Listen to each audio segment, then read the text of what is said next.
Hi everyone, welcome to Rocket Rose Art. My name is Jeff. This technique video, I hope will be a quick one. I usually say they're quick and they're not. But it's just basically to show you how I prepare an image and print that image on Fusible Decal paper. So you can generate your own images, print them on the paper and use it much like any other decal, and then place it on your plates to make some beautiful plates like that.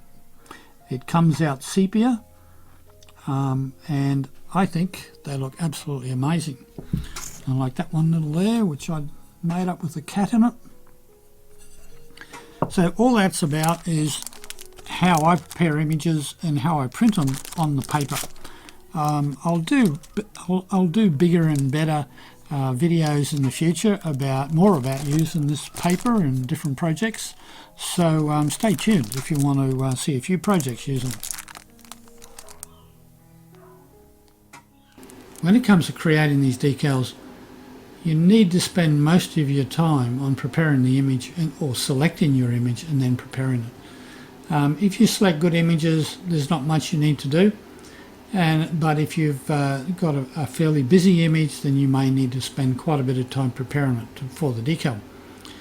Now, I've downloaded a few images here from one of the free websites, and you can see here in this one of the bird, I've got very good contrast between the bird, the flowers and the background.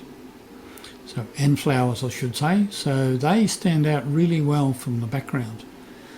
Now, all your images need to be turned into grayscale before printing, and if you notice, I'll turn this into grayscale now. By the way, hang on a minute, just remove the colour. I'm using Photoshop Elements. It's just a cut down version of Photoshop, but it does the job for me. But you can find, there's quite a few packages you can download, or even there's some online sites where you can edit images. So you've got quite a few options open to you there. Now, on what I've done here is I've turned this into a grayscale image, and you can see there's still a lot of contrast between the bird and the background and the flowers in the background. So that image doesn't really need much done to it. Now I can show you what it should look like when it's fused. You can apply a style in Photoshop Elements, that is, and I'll just click on it up here, and that is roughly what it's going to look like when it's fused onto a plate or something like that. Now, if you fuse longer, things will lighten up more, so you can see just by simply going to the brightness here and adding a bit more brightness to it, you can see what would happen the longer you fuse the decal, and it will just lighten up. Fortunately, the bird still stays quite dominant in the image. So I'll just revert that one back to grayscale. Now there's a couple of other images I want to show you. This one here, which is completely white background, will work very well. So even when I change this over to grayscale, which I'll do now, I'll remove the colour. Whoops, hang on a minute. Make sure I've got the right layer. So I'll remove the colour from that, and then I'll apply that style. You can see it's going to pop out from the background, not a problem at all. So that one shouldn't be a problem to use. Another one I've got here, now it's not a white background, it is much busier, but it's not too bad, and I'll just show you that one. Let's remove the colour and apply that style to it.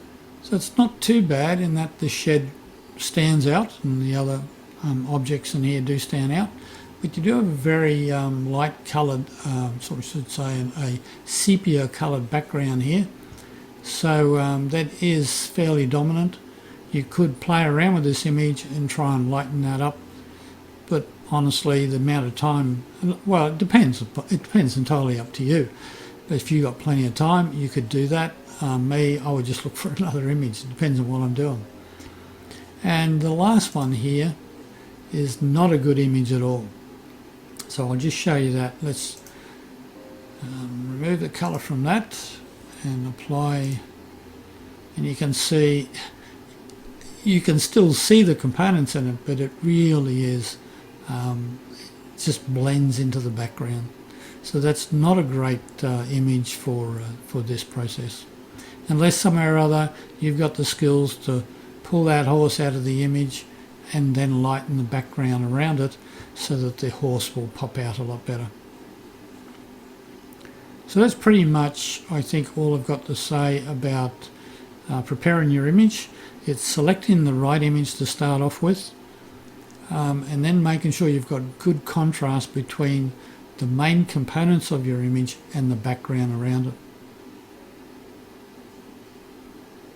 Now, to print out your decal, you will need either a HP or Canon black only laser printer.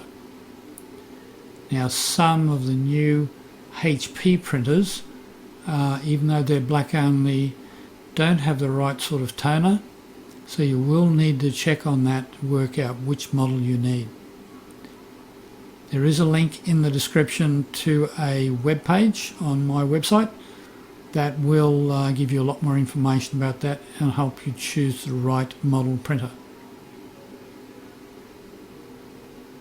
Now, to print this image, the decal paper is letter size, so you will need to format your image to suit that letter size.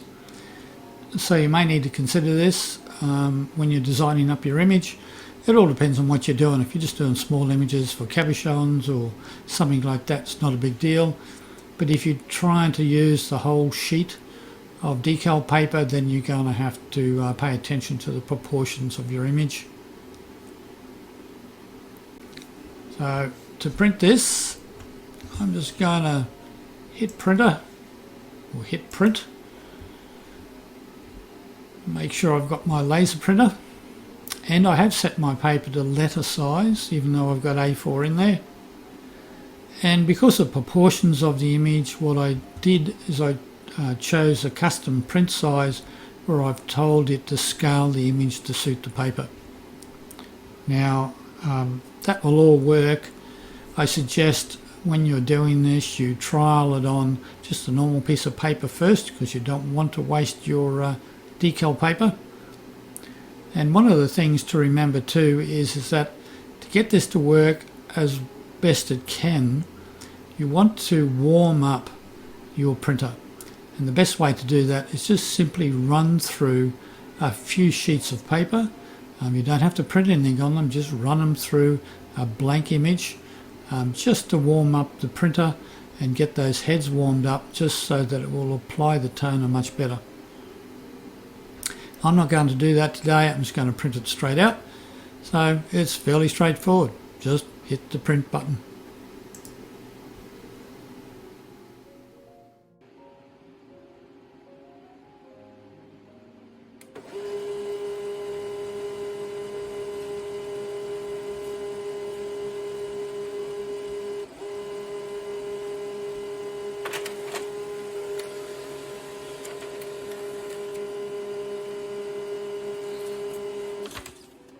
So this is the image. I think this one would turn out really well. However, I'm not going to actually fuse it, so I have only printed on normal paper. But it would actually, I might use this one anyway. I'll have to think about that one because I really like this image. So that's about it. The process isn't really that hard. I think I usually spend more time preparing the image in my graphics editing program than I do anything else, mainly because I'm fairly particular about how I do it. And to me it really is art, it really is a way to express yourself. There's so many images available out there on the internet that you don't have to pay for, you can use them privately and you can even use them commercially. So give it a go. Hopefully you can get hold of the paper where you are. If you can't, let me know and I might be able to steer in the right direction. If you're in Australia, I am a distributor for that paper here, so you can buy it off of me on my website. So just go to my website and you'll find it there. You can buy it in single sheets or you can buy it in packs of 10 sheets. Now, if there's anything else you want to know about this, if you've got any other questions, please ask them in the comments below, and I will answer them as best I can. So I hope you enjoyed that. I hope it's given you some really good ideas for projects, and if you do sell your work, I'm sure you'll find some uses for it in that. And until the next time, I will say bye for now.